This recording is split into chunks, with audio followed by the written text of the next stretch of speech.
ఇప్పుడు మనం పాస్వర్డ్ పెట్టుకుంటాం కదా సార్, 1234 అంటే 126 పెట్టుకుంటాం. సో అది ఎంత, అది ఎలా, అది ఏమైనా ట్రాక్ చేయగలుగుతారా హ్యాకర్స్? ఇది జస్ట్ గెస్సబుల్ పాస్వర్డ్స్. ఇవన్నీ గెస్సబుల్ పాస్వర్డ్స్.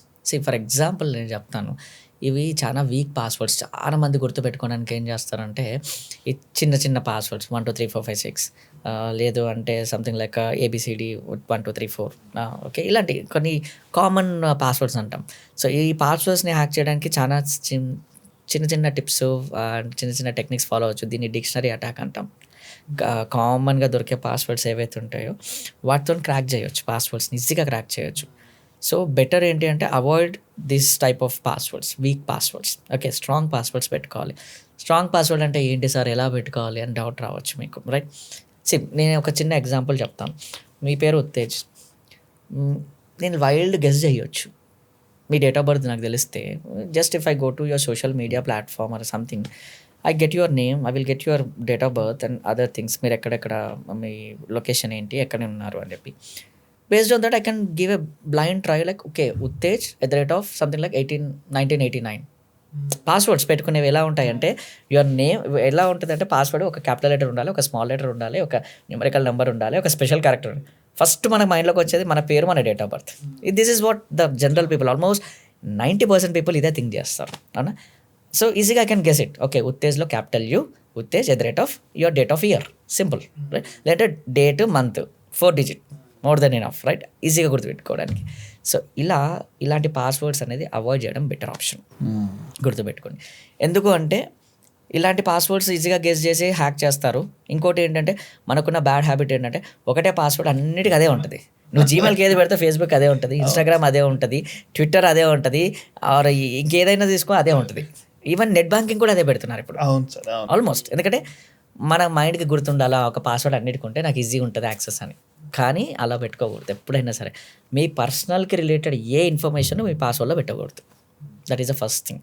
సార్ మరి ఎలాంటి పాస్వర్డ్స్ పెట్టుకోవాలి సార్ అంటే, ఒక సెంటెన్స్ లాగా పెట్టుకోండి, లేదంటే ఇంకేదన్నా స్పెషల్ క్యారెక్టర్స్లోనే సెంటెన్స్ లాగా రాసుకోవచ్చు.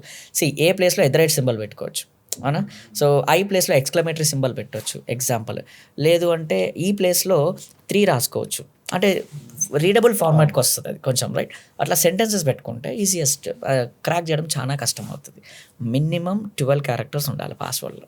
ఇప్పుడున్న ప్రజెంట్ సిచ్యువేషన్లో 8 అని ఒకప్పుడు ఉండేది, బట్ ఇప్పుడున్న సిచ్యువేషన్లో మినిమం 12 characters ఉండాలి. అలా అయితే కొంచెం క్రాక్ 100% అవ్వలేదని చెప్పలేను, because there is a chances, but 95% security ఉంటుంది. అంత ఈజీ కాదు క్రాక్ చేయడం. 12 characters are important sir. Minimum maximum it's your wish, but minimum 12 characters. So ఇప్పుడు మనం ఇన్స్టాగ్రామ్, ఫేస్బుక్, సోషల్ మీడియా ఎలా అయితే వాడుతున్నామో దానికి పెట్టే పాస్వర్డ్ ఎంత సెక్యూర్డ్గా ఉండాలి, అండ్ మీరు ఇచ్చే సెక్యూరిటీ టిప్స్ ఏమైనా ఉంటాయి? సోషల్ మీడియా ప్లాట్ఫామ్ అన్నిటికీ యూజ్ అవుతుంది. అవి ఒకటి ఏంటి అంటే, మనం first password is a first step, door. మనం ఒక సెక్యూరిటీలోకి వెళ్ళాలి, ఐ మీన్ సోషల్ మీడియాలోకి ఎంటర్ అవ్వాలంటే password is a first one. So password చాలా స్ట్రాంగ్ ఉండాలి. ఇందాక చెప్పినట్టు 12 characters పాస్వర్డ్ కావచ్చు, లేదంటే special characters. No need of any ఇలాంటి మన పర్సనల్కి సంబంధించిన పాస్వర్డ్స్ ఏవి కూడా అందులో పెట్టకూడదు, అంటే పర్సనల్ ఇన్ఫర్మేషన్ పెట్టకూడదు పాస్వర్డ్స్లో. That is the first tip చెప్పాలి. సెకండ్ టిప్ ఏంటంటే, మనకి సెకండ్ స్టెప్ అథెంటికేషన్ అనేది కంపల్సరీ పెట్టుకోవాలి. సెకండ్ స్టెప్ అథెంటికేషన్ అంటే ఏంటి అంటే, ఈవెన్ హ్యాకర్స్కి ఒకవేళ పాస్వర్డ్ తెలిసినా హీ కెనాట్ లాగిన్. ఎందుకంటే ఓటీపీ అడుగుతుంది. ఆ ఓటీపీ ఎవరికి వస్తుందంటే నీ మొబైల్కి వస్తుంది. So that is the second one. ప్రతి ఒక్క సోషల్ మీడియా ప్లాట్ఫామ్ కావచ్చు, లేదంటే ఇంకే ఏ ప్లాట్ఫామ్స్ అయినా అన్నిట్లలో సెకండ్ స్టెప్ అథెంటికేషన్స్ ఉన్నాయి. సో ఇవి ఎనేబుల్ చేసుకోవాలి. తర్వాత ఏంటి అంటే, మనకి యాక్టివిటీ లాగ్స్ చెక్ చేసుకుంటూ ఉండాలి. యాక్టివిటీ లాగ్స్ అంటే ఏంటి అంటే, ఎప్పుడు లాగిన్ అయింది, ఎక్కడి నుంచి లాగిన్ అయింది, ఏ ఐపీ అడ్రస్ నుంచి లాగిన్ అయింది అనే ఇన్ఫర్మేషన్ కూడా మనకి ఈమెయిల్ వస్తూ ఉంటుంది. సో అదొకటి. ఇంకోటి ఏంటి అంటే, మనకి ఈ పర్టికులర్ సెకండ్ స్టెప్ అథెంటికేషన్స్ గురించి మాట్లాడినప్పుడు ఒక 4 to 5 ways ఉన్నాయి వీటికి. ఒకటేమో OTP first thing. Second one వచ్చేసరికి మనకి బ్యాకప్ కోడ్స్ అని ఉంటాయి. అంటే ఓటీపీ రాని సిచ్యువేషన్ మన దగ్గర ఉంది, నెట్వర్క్ లేదు, లేదంటే ఏదైనా ప్రాబ్లం అయింది, ఓటీపీస్ రావట్లేదు అన్నప్పుడు ఈ బ్యాకప్ కోడ్స్ అనేవి యూజ్ అవుతాయి ఓటీపీ ప్లేస్లో. ఇది ఒకటి మనం పెట్టుకోవాలి. ఇది కాకుండా నోటిఫికేషన్స్ వస్తాయి. ఈ నోటిఫికేషన్స్ దేనికంటే మన అకౌంట్లో ఎవరైనా లాగిన్ అవ్వడానికి ట్రై చేస్తే మనకు ఒక పాపప్ విండో వస్తుంది మొబైల్ ఫోన్లో, yes or no, is this your or no అని చెప్పి ఒక పాపప్ విండో వస్తుంది. ఎస్ అని కొడితే ఒక నెంబర్ చూపిస్తుంది, ఒక 2 digit నెంబర్ చూపిస్తుంది. అదే 2 digit నెంబర్ అక్కడ కొడితే దెన్ ఇట్ విల్ లాగిన్. ఇది ఒక వే ఆఫ్ సెక్యూరిటీ. అండ్ దాంతోపాటు ఇంకొకటి ఏంటి అంటే గూగుల్ అథెంటికేటర్ యాప్ అని ఉంటుంది. ఈ అథెంటికేటర్ యాప్స్ కొన్ని దొరుకుతాయి.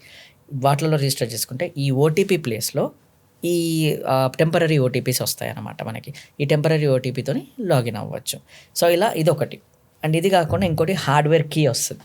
అదేంటి అంటే పెన్ డ్రైవ్ లాగే కనిపిస్తుంది. పెన్ డ్రైవ్ కనెక్ట్ చేసి మీరు ఏ సిస్టంలో అయితే మీ అకౌంట్ లాగిన్ అవ్వాలనుకుంటారో మీరు ఆ పెన్ డ్రైవ్ కనెక్ట్ చేసి లాగిన్ కొట్టేసి యూజర్ నేమ్ పాస్వర్డ్ కొట్టిన తర్వాత మీ ఫింగర్ ప్రింట్ అడుగుతుంది. ఆ ఫింగర్ ప్రింట్ పెడితేనే లాగిన్ అవుతుంది, లేకపోతే అవ్వదు. సో ఇవన్నీ కూడా హార్డ్వేర్ బేస్డ్ సెక్యూరిటీ కీస్ అంటాం. సో ఇలా 5 to 6 ఆప్షన్స్ మనకు ఉన్నాయి, ఎనేబుల్ చేసి ఉన్నాయి. కానీ చాలా మందికి తెలియదు ఇవి కూడా. సో గూగుల్లో సెక్యూరిటీ సెట్టింగ్స్కి వెళ్ళినా, ఫేస్బుక్లో సెక్యూరిటీ సెట్టింగ్స్కి వెళ్ళినా ఇవన్నీ కనిపిస్తాయి. బెటర్ ఆప్షన్ ఏంటంటే అన్నీ ఎనేబుల్ చేసుకోండి. దెన్ ఆల్మోస్ట్ సెక్యూరిటీ అనేది కొంతవరకు మనకి ఆల్మోస్ట్ ఒక 95 to 98% సెక్యూరిటీ ఉంటుంది. Until you click on a links and give a password it will secure. Okay, మనం మిస్టేక్ చేయనంత వరకు అది సెక్యూర్గా ఉంటుంది మనకి. That is a one thing. And ఇప్పుడు మనం చూసుకుంటే 2-step వెరిఫికేషన్ అని ఉంటుంది సార్, అది ఎలా డిఫైన్ చేస్తారు సార్? 2 factor అథెంటికేషన్ అంటే ఏంటి అంటే it's a second door to enter in to your account. First door is a password, second door is nothing but ఇది. ఎగ్జాంపుల్ చెప్పాలంటే మీకు ఒక జనరల్ ఎగ్జాంపుల్ చెప్తా, అంటే మన టెక్నికల్ టర్మ్స్ కాకుండా. మీరు ఒక మూవీకి వెళ్ళాలి, మూవీ టికెట్ బుక్ చేసుకుంటారుగా, normal BookMyShow whatever it is, will go to a movie. So first మూవీకి వెళ్ళే మాల్లోకి ఎంటర్ అయ్యేటప్పుడు ముందు మిమ్మల్ని చెక్ చేస్తాడు, అంటే ఏమైనా హార్మ్ఫుల్ క్యారీ చేస్తున్నారా. టికెట్ అడగడు, ఫస్ట్ మనం చెక్ చేస్తాడు. Okay, if everything is good then you will allow. It's something like a password అనుకుందాం. మూవీకి వెళ్ళాలి అంటే అప్పుడేం చెక్ చేస్తాడు, మీ టికెట్ అడుగుతాడు. That is something like a OTP. అంటే ఒకవేళ పాస్వర్డ్ తెలిసి లోపలికి వెళ్ళాలని ట్రై చేసినా it won't allow because OTP లేని పాస్వర్డ్ పంపించాను అని చెప్తుంది, రైట్. ఇది కూడా అలాంటిదే అనమాట.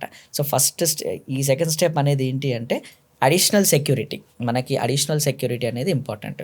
ఒకటే సెక్యూరిటీ లేయర్ పెట్టుకుంటే ఈజీగా బ్రేక్ చేయొచ్చు, కానీ సెకండ్ లేయర్ పెట్టుకుంటే వెంటనే నోటిఫికేషన్ వస్తుంది, someone is trying to login అని చెప్పేసి, సస్పిషియస్ లాగిన్ అని చెప్పి వచ్చేస్తుంది. అది మీకు ఒక నోటిఫికేషన్ రాగానే ఏమవుతుంది, వెంటనే you can change the passwords, right. So అలా మనం సెకండ్ స్టెప్ అథెంటికేషన్స్ పెట్టుకోవడం వల్ల కొంచెం ఒక ఎక్స్ట్రా లేయర్ ఆఫ్ సెక్యూరిటీ అనేది మనకి మెయింటైన్ అవుతుంది.